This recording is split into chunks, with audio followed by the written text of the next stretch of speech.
कपड़े धोने वाली बहू। शादी के पहले से ही विभा को कपड़े धोने का बड़ा शौक था। कभी नल के नीचे तो कभी तालाब के पास। अरे मेरी नीली वाली लुंगी नहीं दिख रही है। विभा की अम्मा, कहाँ रखी है लुंगी? अरे वो तो विभा ने परसों ही धोकर रखी थी आपकी अलमारी में, देखो वहीं होगी। वो ना मैंने आज धो दी, मुझे लगा कि गंदी हो गई होगी। अरे कैसे गंदी हो गई थी? उसे तो मैंने पहना भी नहीं। हे भगवान, इस लड़की के कपड़े धोने की आदत से परेशान हो गया हूँ मैं।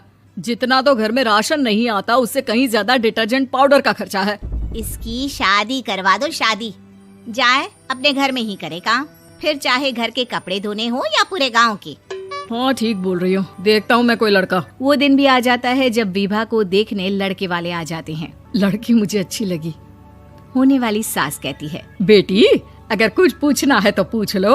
वैसे तो हमारी लड़की बहुत ही शर्मीली है, जो बोल दो वो मान लेती है, इसे क्या पूछना होगा। अरे कैसी बात कर रही हो माँ, मुझे इन लोगों के घर रहना है, सवाल तो कई है। हाँ हाँ बेटा, पूछ लो ना, क्या पूछना है। आप लोगों के घर कपड़े कौन धोता है? सास का मुंह बन जाता है। देखो, अगर तुम ये कहना चाहती हो कि तुम्हें कपड़े धोने नहीं आते तो सुन लो, कपड़े मैं ही धोती हूँ, लेकिन तुम्हारे आ जाने के बाद मैं रुमाल तक नहीं धोऊंगी। अरे चुप रहना भाग्यवान, बहू बेचारी घर आई नहीं, उसे डराना शुरू कर दिया। वो क्या है ना बिटिया, अभी तक तो ये कल्लू की माँ ही धोती थी, लेकिन अब तुम्हारे पापा तो दहेज में वॉशिंग मशीन देंगे ही। तभी विभा की माँ बोल पड़ती है, सवाल भी पूछा तो क्या। वैसे भाई साहब, मशीन की तो फिर भी कपड़े धोने की कैपेसिटी होती है। मतलब जो बिटिया दे रहे हैं ना विभा, इसे कपड़े धोने का बहुत शौक है। ये आप लोगों के क्या, आस पड़ोस गांव मोहल्ले सबके कपड़े धो दे और उफ तक ना करे। बाहर देखा नहीं आपने कितने कपड़े सूख रहे हैं? सब हमारी बिटिया ने ही तो धोए हैं। बस भी करो ना माँ, शर्म आ रही इतनी तारीफ सुनकर। और तो और एक दाग निकाल कर दिखाओ तो मान जाऊं। हाँ अच्छा, माफ करना बेटा, मैंने गलत समझा। हमें तो रिश्ता बहुत पसंद है। और ऐसे जुड़ जाता है रिश्ता कपड़े धोने का शौक रखने वाली विभा का। उसकी शादी हो जाती है कोयला फैक्ट्री में काम करने वाले कल्लू के साथ। शादी के बाद अचानक विभा चिल्लाती हुई सास के पास आती है। सासू माँ, अरे सासू माँ कहाँ है आप? ये तो धोखा है, धोखा दिया आप लोगों ने मुझे।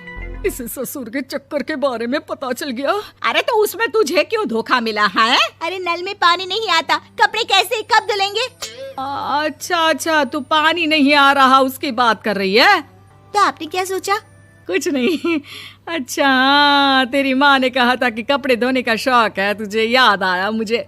शौक बोलकर कपड़े धोने वाले मेरे जुनून को कम ना आके सासू माँ, कपड़ा धोना मेरा गुरूर है।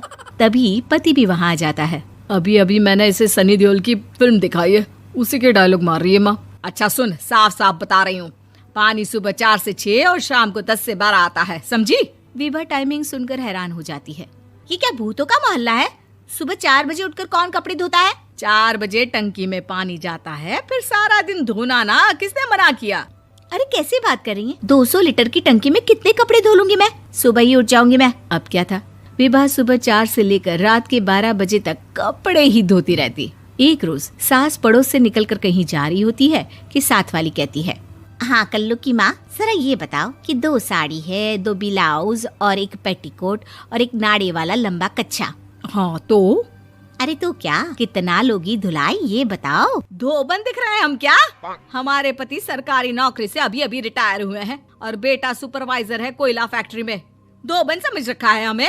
हाय रे कल्लू की अम्मा, माफ कर दो, वो तो मोहल्ले में यही सब बता रहे थे कि तुमने बहू को कपड़ा धुलवाने के काम में लगा दिया है। सास को पड़ोसन की बात सुनकर गुस्सा आ जाता है। वो घर पहुंचती है जहां घर के बाहर ही इतने सारे कपड़े सूख रहे होते हैं जितने कि किसी धोबन के घर पर। अरे ओ कल्लू की दुल्हन, बाहर निकल।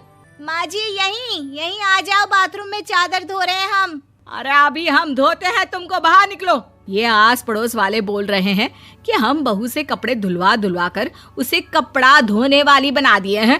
अरे छोड़ो ना माँ जी, किन लोगों की बातों में आती हो? आस पास के लोगों का तो काम ही होता है कि वो किसी तरह सास बहू को लड़ा दे। बहू सारे घर के कपड़े धोती है, ये क्या कम है? बोलिए। सास को भी लग जाता है कि वो बहू का ये सनकीपन नहीं छुड़वा सकती, इससे अच्छा है कि खुद ही चुप हो जाए। एक रोज सास और बहू मंदिर जाते हैं, जहाँ सास की साड़ी वहाँ खड़ी भीख मांगने वाली से मिलती है। माँ जी क्या बात है, आपकी साड़ी उस भिखारन से कितनी मिल रही है ना? हाँ हाँ, देखो तो दोनों की साड़ी मिल रही है। क्या बात है कल्लू की अम्मा, तुम खुद को तो अफसर की बीवी बताती हो और ऐसी सिंपल सी प्लेन साड़ी पहनकर घूमती हो। सिंपल और प्लेन नहीं है ये साड़ी। तो क्या सोने के धागे से फूल बने हैं? कुछ भी सासू माँ, कुछ भी। हाँ, बने थे इस साड़ी में सोने के धागे से फूल। मेरे पति लेकर आए थे मद्रास से स्पेशली मेरे लिए 10,000 की।